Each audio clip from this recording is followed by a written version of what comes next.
Programa Med Saúde, um oferecimento Arte Farma, tecnologia em manipulação.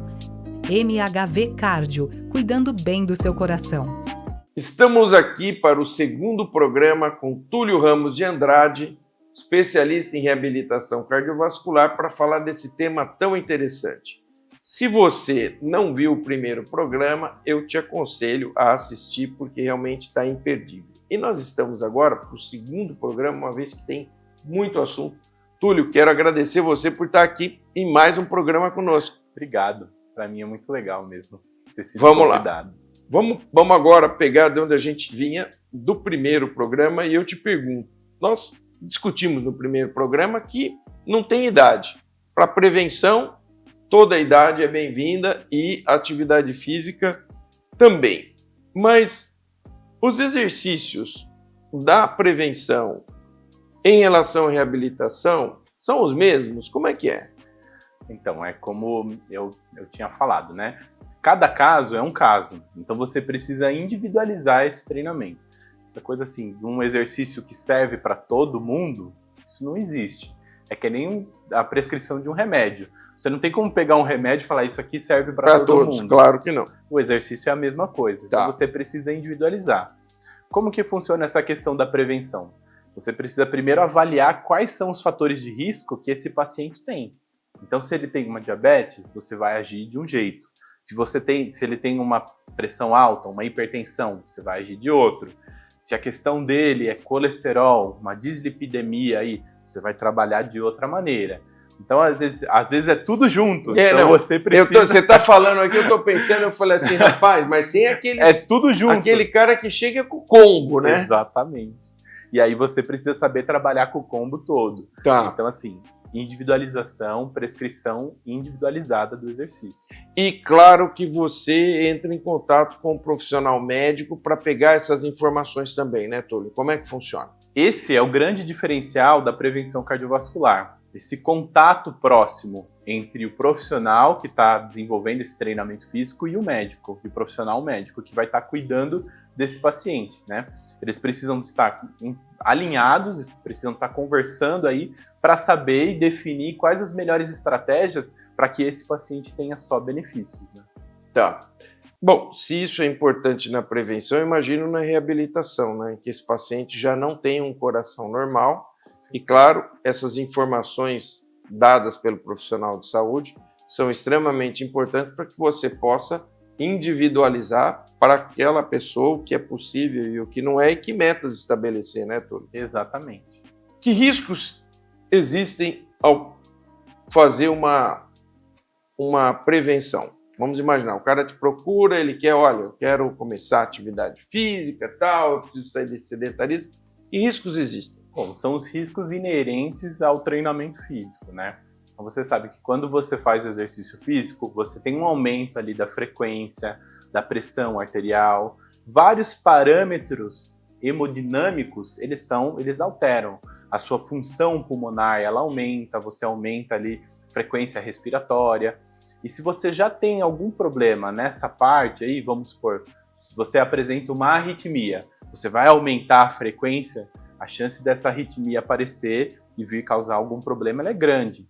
Como foi observado aí com aqueles jogadores de futebol, que tem um físico, né, um treinamento aí totalmente em dia, mas tiveram algum problema, alguns até morrem em campo.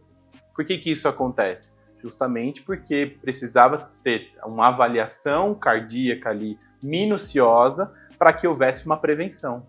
Conta pra gente, pode contar o caso sem contar o santo ou a santa, que você pegou e falou, meu Deus, aqui ainda bem que eu segui o caminho, senão isso aqui poderia dar B.O. Vamos lá, conta algum caso emblemático pra gente aqui que está te ouvindo. Eu tive uma paciente que ela tinha uma síndrome vasovagal muito pronunciada, né? E ela me procurou por indicação médica, e ela tinha crises de hipotensão por conta dessa síndrome vasovagal, né? E ela desmaiava e convulsionava. E assim, era muito grave. Ela chegou assim em estado muito... Ela falou assim para mim que ela não via mais sentido na vida dela porque ela passava mal recorrentemente. E isso causa um enorme constrangimento. Às vezes você está em algum evento social, uma coisa, de repente a pessoa desaba ali, né? E aquele corre-corre, a pessoa acorda toda vexada, é uma situação desagradável, né? Exatamente o relato que ela me trouxe. E às vezes acordava com a boca cheia de sal, porque as pessoas leigas vão lá e colocam sal na boca do paciente, porque ele está convulsionando, na tentativa de aumentar a pressão. Então era uma situação totalmente vexatória. Que com o exercício físico e que com o treinamento, claro que não num primeiro momento assim, né, mas com o tempo, um pouquinho de persistência, de insistência dela, ela teve resultados, ela parou de ter essas crises. Então assim, nesse caso, que ela chegou tão ruim e depois o resultado que foi possível observar com o treinamento, falei, realmente, o exercício físico, ele muda a vida da pessoa. Ele muda a vida da pessoa. Ele muda. Agora, aquela perguntinha para ver se eu ainda tenho solução, né? Vamos ver aqui. Além do exercício, quais são os outros fatores importantes para uma boa prevenção cardiovascular? Então, vamos lá. Além do exercício, uma dieta boa, né? Você cessar totalmente o tabagismo. Então, pacientes que fumam, acho que o primeiro ponto aí da prevenção é pare de fumar. Ingesta alcoólica também, controlar o álcool, redução do estresse. Uma coisa que é muito importante, que faz parte dessa intervenção multidisciplinar, da reabilitação, da prevenção, é justamente o manejo do estresse. As pessoas hoje são muito estressadas, ficam muito nervosas, e isso afeta totalmente a saúde do coração. Então, assim, também é muito interessante que você tenha esse controle aí do estresse, né, das emoções e tudo mais. Vai procurar tratamento, procura uma terapia, durma bem, né? Um outro público aí da prevenção, pessoas com apneia obstrutiva do sono. Esses pacientes, eles se beneficiam muito da atividade física porque não dormem bem. Quando você começa a fazer atividade física, começa a fazer o exercício, a pessoa emagrece, a apneia reduz, o índice de apneia e hipopneia diminui, a pessoa melhora, ela passa a dormir bem, melhora toda a vida dela. Então, assim, de fato, há uma transformação. Na tua visão, que trabalha com essa área, Túlio, você vê o sedentarismo como uma coisa epidêmica? Eu vejo o sedentarismo como uma coisa pandêmica, né? Não é nem epidêmica. O sedentarismo, ele é a causa de vários males, de várias doenças que a gente vê muito frequentemente na população em geral, na sociedade aí.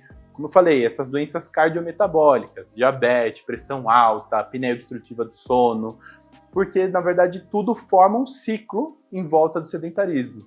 Quando a pessoa passa a se exercitar, ela melhora todos esses parâmetros de uma vez.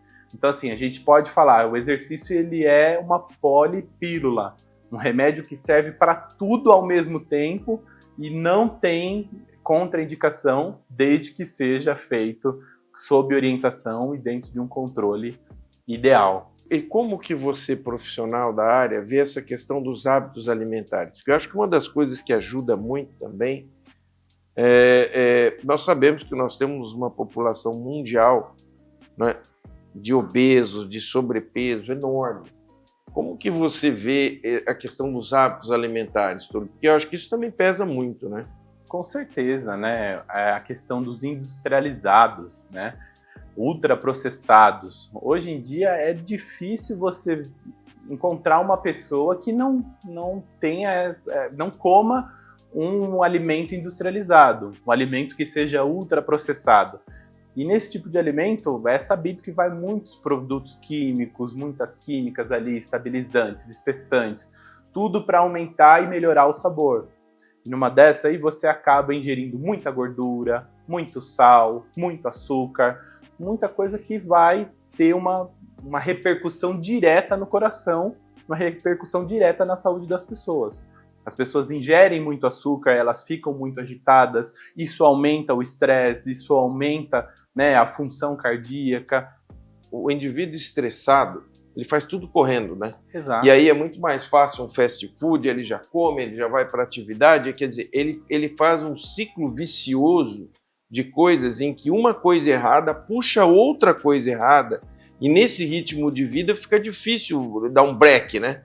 come na frente da televisão, ou então come, agora não é mais tanto a televisão, mas respondendo o celular, no WhatsApp, responde mensagem ali nervoso, não olha para o alimento, não olha para o prato que está comendo, né? Não tem aquele cuidado com a preparação. Então... E semelhante ao que a gente fez lá no primeiro programa, em que eu te perguntei que conselhos você daria para um paciente infartado, que conselho você daria para aquele paciente que não está infartado ainda, mas que foi diagnosticado com algum problema que precisa uma atenção maior? Vamos lá. O conselho que eu daria para esse paciente é o conselho que eu daria para o meu pai e para minha mãe. Vou falar aqui. Faça exercício físico, tá? Eu sei que é difícil, eu sei que você encontrar um espaço na sua rotina é corrido, às vezes o trabalho puxa de um lado, o filho, e o compromisso, e aquilo, e aquele outro, mas você precisa conquistar um espaço na sua agenda para priorizar a atividade física, para priorizar o exercício físico.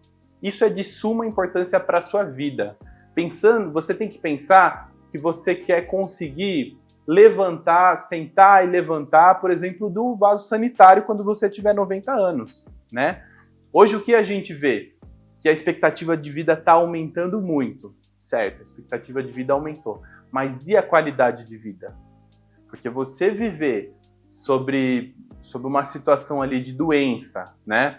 Refém de uma cardiopatia, de uma diabetes, de uma hemodiálise, uma coisa ali terrível, é muito difícil. Então é difícil hoje você abrir um espaço na sua agenda para se exercitar, mas pensa que mais para frente isso pode se tornar ainda mais difícil. Você viver numa condição patológica, isso é terrível. Faça exercício físico, ache um espaço na sua agenda. A ideia é você se priorizar. Nós vamos para um pequeno intervalo, um segundinho, já voltamos.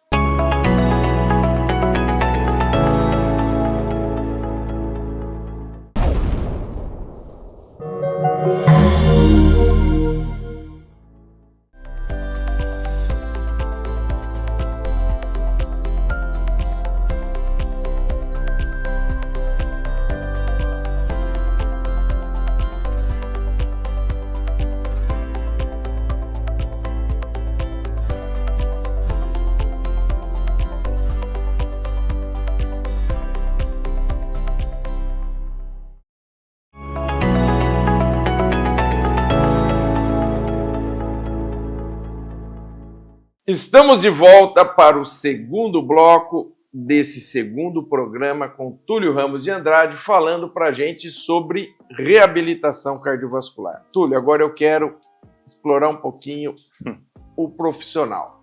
Você fez educação física. Quando que caiu a ficha lá na educação física que você queria fazer reabilitação cardiovascular? Como é que foi esse processo? Eu acho que começa já, como você falou, né, na graduação. Então você tem contato ali com algumas disciplinas mais da área de biológicas, né? Então fisiologia, anatomia, bioquímica, e você vai se apaixonando pela coisa, né? Quando chegou na parte de fisiologia do exercício, eu falei, nossa, essa disciplina aí tem tudo a ver comigo, né? Uhum. E aí eu resolvi me especializar, né?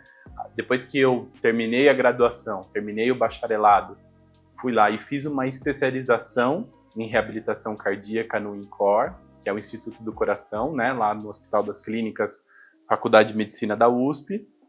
E aí, a partir da especialização, eu fui convidado para fazer um mestrado também lá no INCOR. E aí eu migrei um pouquinho de área, eu fui para fisiopatologia experimental, acabei trabalhando também com a situação de insuficiência cardíaca em mulheres, e aí me apaixonei, tô nessa daí já faz mais de 15 anos. Tá. Quem foi teu orientador na época? Foi a doutora Maria Janieri de Nazaré Nunes Alves, grande cardiologista lá do INCOR. Muito legal. E tem algum projeto, alguma coisa para seguir com o doutorado? O que você está pensando para essa sua evolução na área acadêmica? Sabe que quem envolvido com pesquisa não consegue largar, né? A gente está sempre aí lendo, sempre envolvido. E você já procurou alguém para a sua orientação? Como é que está essa ideia do doutorado? Por enquanto ela ainda está quiescente, como é que está o negócio? Está quiescente, né? Claro que a gente sempre mantém os contatos acadêmicos lá no Instituto do Coração e tudo mais. Lá é um grande centro de referência, né? Então a gente pensa muito aí em alguma coisa relacionada ao Instituto do Coração mesmo. Olhando para esse lado da reabilitação, você acha que, como política pública de saúde, deveria se investir mais em reabilitação? Porque tirando esses grandes centros, Incor, Dante, você não vê com frequência centros voltados à reabilitação, né, Túlio? Com certeza, assim, mas enquanto você estava perguntando, eu já ia pensando, sem dúvida alguma, né? Eu acho que deveria existir uma política pública de reabilitação cardíaca, né?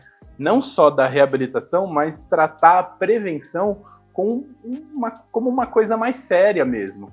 Como a gente falou no começo, às vezes o paciente ele tem ali um combo, diabetes, pressão alta, obesidade, ele é um forte candidato a ter um infarto.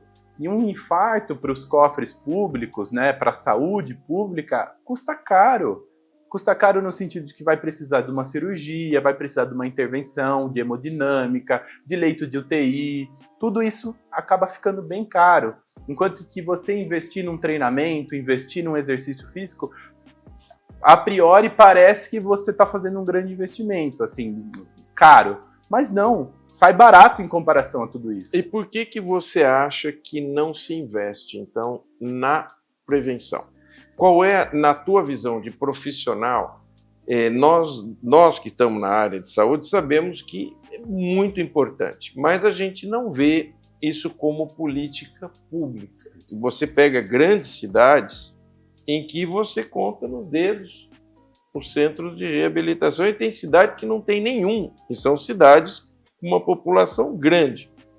O que é que você acha que falta para que isso possa, de alguma forma, impactar as autoridades que cuidam de saúde? É uma questão mesmo de olhar, sabe? Eu acho que os profissionais aí que estão nessas pastas de saúde e tudo mais, eles precisavam ter um olhar mais macro para a situação. Pegar os bons exemplos de outros países, né, como Estados Unidos, Europa, aí, Japão, Nova Zelândia, que tem boas políticas nesse sentido de reabilitação, de prevenção, e de repente tentar trazer para cá, entendeu? Como uma coisa institucionalizada, de incentivo à prática de atividade física, de uma coisa mais séria, com orientação, com incentivar. Você fez a formação em educação física e depois foi para reabilitação. Esse é o único caminho para trabalhar com reabilitação? Que outros caminhos alguém que está nos ouvindo, que se interesse por reabilitação cardiovascular, pode seguir para trabalhar na área? Na verdade, até esse é um caminho um pouco usual, né? Tá. Dos profissionais de educação física se interessarem por essa área da reabilitação cardíaca. Mas existem outros caminhos, né? Como eu falei, até muito mais prevalentes, muito mais comuns de acontecerem. Profissionais de fisioterapia. Tem muita relação aí com a questão.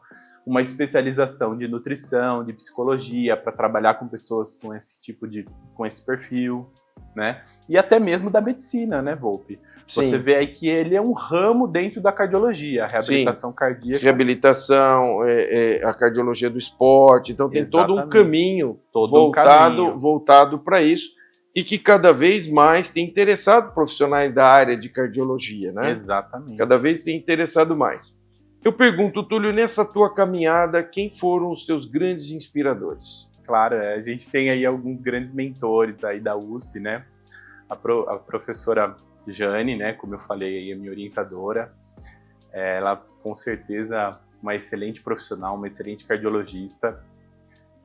Também gosto sempre de citar aí a professora Silvia Lacchini, lá do ICB, da USP, uma excelente pesquisadora, assim, uma excelente orientadora. Claro, o professor Carlos Eduardo Negrão, que é o nome da reabilitação cardíaca aqui no Brasil e quiçás aí no mundo, né? Tá. Uma das pessoas. Peter Lieb é um grande pesquisador lá das universidades americanas, então é outra excelente referência aí para a gente citar, e tem muitos outros aí, né? Eu vou entrar num campo interessante agora. E a questão da reabilitação para quem faz cirurgia redutora? Esses pacientes precisam, Com né? certeza. Como que funciona para quem faz cirurgia redutora? Eu tenho alguns pacientes que fizeram e você vê que muda completamente. Uhum. Você pode reduzir medicação, algumas medicações você tira, você não precisa mais. Você reduz dose, algumas você pode tirar o remédio. O paciente é outra pessoa.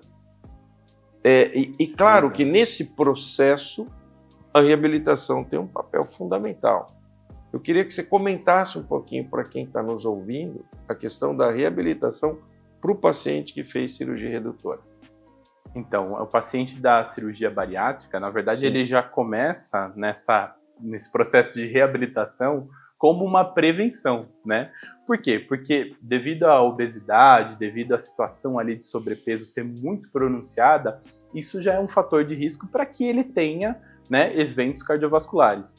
Inclusive, por isso que ele é indicado para cirurgia bariátrica, né? Sim. Esse é um dos pontos ali chave para que ele seja submetido ao procedimento. Elegível à cirurgia bariátrica, né? Então esse processo já começa antes mesmo da cirurgia. Uhum. O médico que está ali, o cirurgião que está acompanhando ele, às vezes indica, olha, eu preciso que você perca 10 quilos antes da cirurgia, um exemplo, né? Já recomenda uma perda de peso anterior à cirurgia. E depois ele precisa continuar, principalmente na questão de fortalecimento muscular, né? Tá. Porque com a perda você entra num processo aí de catabolismo, né? Com a redução do estômago e tudo mais. Então, esse paciente ele costuma perder não só a massa gorda, mas ele também perde muita massa magra, muito músculo. E isso acaba, de certa forma, debilitando. O paciente não perde só gordura, como eu falei, ele perde força, ele perde potência, às vezes ele perde capacidade cardiorrespiratória, porque ele teve essa redução de massa magra também, junto com a massa gorda. Pensando naquele hipertenso que teve um AVC, que é super comum, né? Nós temos todo dia, a gente vê gente assim. Eu gostaria que você comentasse um pouquinho da importância da reabilitação cardiovascular para aquele paciente que foi vítima de acidente vascular cerebral. Para o paciente hipertenso, né, já é comprovado, aí já temos inúmeros estudos que mostram diminuição dos níveis de pressão arterial após uma sessão de exercício, né, a longo prazo também, isso aí, bom, na regulação da pressão, comprovadíssimo, né? Uhum. Mas acho que a sua pergunta vai muito no sentido de um pós-evento, né? Pós-evento, Um AVC. não, pós-evento. Não estamos falando agora na parte preventiva. Sim, sim. Mas tem muitos pacientes que acham que porque tiveram um AVC, então agora não vão fazer nada. Pelo contrário. Exatamente. Né? Pelo contrário. Por isso que eu te perguntei. Ele precisa, né? É fundamental para ele. É fundamental. Até porque, às vezes, um AVC ele pode ter ali algumas sequelas, né? Sequelas motoras, sequelas de todo tipo. Ele pode ter ali alguma questão que o exercício físico vai agir diretamente nessa reabilitação dele, né? Inclusive, é importante falar dessa situação aí, como o Volpe falou, do AVC. Porque o AVC nada mais é do que um infarto no cérebro, né? Exatamente. O princípio é o mesmo. Às vezes as pessoas elas têm dificuldade de entender esse mecanismo. O infarto ele é uma obstrução nas artérias, né, nos vasos do coração. E o AVC é a obstrução nos vasos cerebrais, né? Então, assim, é claro, o AVC ele tem algumas repercussões específicas, como eu falei, sequelas motoras, às vezes perda de tônus muscular, de força, alguma coisa nesse sentido, que o exercício físico ele vai entrar diretamente aí na reabilitação. Então é fundamental, imprescindível. Eu fiz essas perguntas provocativas para o Túlio, justamente para você que está nos ouvindo, entender que para a cirurgia bariátrica, para os casos de acidente vascular cerebral, além dos casos de cardiopatias, que foram objeto aí da nossa discussão, a reabilitação cardiovascular, ela é papel ouro, ela é inquestionável o benefício que você terá de aderir a um processo de reabilitação cardiovascular. Túlio, estamos chegando ao final. Eu quero agradecer muito. Eu acho que eu aprendi muito. Tenho certeza que o público em casa também aprendeu muito com você. Em nome do Med Saúde, eu quero agradecer muito a tua presença para falar aqui para a gente de reabilitação cardiovascular. Obrigado, Volpi. Eu agradeço o convite. Foi muito legal aí esse nosso bate-papo. É isso aí. Você já sabe, canal 25 ou 525 NET. O programa Med Saúde é o seu encontro semanal com a saúde e nós esperamos você. Programa Med Saúde, um oferecimento Arte Farma. Tecnologia em manipulação. MHV Cardio, cuidando bem do seu coração.